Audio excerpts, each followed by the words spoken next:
कभी सोचा है कि इतिहास में जो बड़े बड़े बदलाव होते हैं उनकी शुरुआत आखिर होती कहाँ से है? अक्सर ये एक बहुत ही सीधे लेकिन गहरे सवाल से शुरू होते हैं। ठीक वैसे ही जैसे एक बच्चे के मन में उठा एक सवाल जिसने आगे चलकर एक पूरे देश का मुकद्दर लिख दिया। और वो सवाल था, बताओ ना माँ, हम लोगों को जातियों में किसने बांटा? जरा सोचिए, एक बच्चे के इस मासूम से सवाल में कितनी बड़ी और कितनी गहरी सच्चाई छुपी हुई थी। अब इस पर माँ का जो जवाब था वो उस समय के समाज की पूरी हकीकत बयां करता था।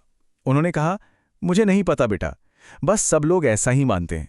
शायद किसी किताब में लिखा होगा। मतलब एक ऐसी बात जिसे सबने बस इसलिए मान लिया था क्योंकि वो कहीं लिखा हुआ था। लेकिन वो बच्चा, उसने इस जवाब को यूं ही नहीं जाने दिया। उसके दिमाग में एक और सवाल आया, एक ऐसा सवाल जो सदियों से चली आ रही मान्यताओं की नींव हिला रहा था। पर अगर किताब में ही गलत लिखा हो तो क्या हम गलत ही मानते रहेंगे? और बस उसी पल उस बच्चे ने एक प्रण ले लिया। ये सिर्फ एक जवाब नहीं था, बल्कि ये तो एक क्रांति की शुरुआत थी।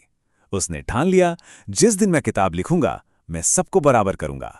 तो चलिए अब कहानी में आगे चलते हैं और देखते हैं कि ये जो बचपन का प्रण था, ये आगे चलकर इतिहास का सबसे जरूरी दस्तावेज कैसे बन गया। कई साल बीत गए।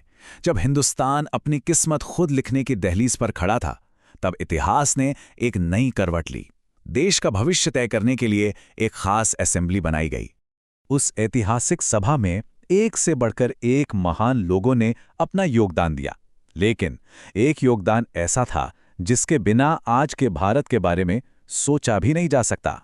और वो योगदान था बाबा साहब डॉक्टर बी.आर. अम्बेडकर का। हाँ, वही बच्चा जिसने एक दिन अपनी माँ से वो सवाल किया था, अब पूरे राष्ट्र की बुनियाद रखने जा रहा था। और याद है वो नई किताब जिससे लिखने का उन्होंने प्रण लिया था?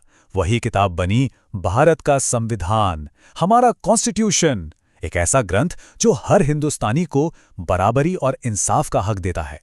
ये कनेक्शन देखना कितना कमाल का है। एक तरफ था वो प्रण, जिस दिन मैं किताब लिखूंगा सबको बराबर करूंगा, और दूसरी तरफ है उस प्रण की पूर्ति। देश के संविधान के मुख्य वास्तुकार बनकर उन्होंने बराबरी को ही कानून बना दिया। ये साफ साफ दिखाता है कि एक मजबूत इरादा कैसे पूरा का पूरा इतिहास बदल सकता है। तो सोचिए इस बात पर, आखिर इतिहास में ऐसा कितनी बार होता है कि एक बच्चे का पूछा गया मासूम सा सवाल एक पूरे राष्ट्र का भविष्य ही बदल कर रख दे।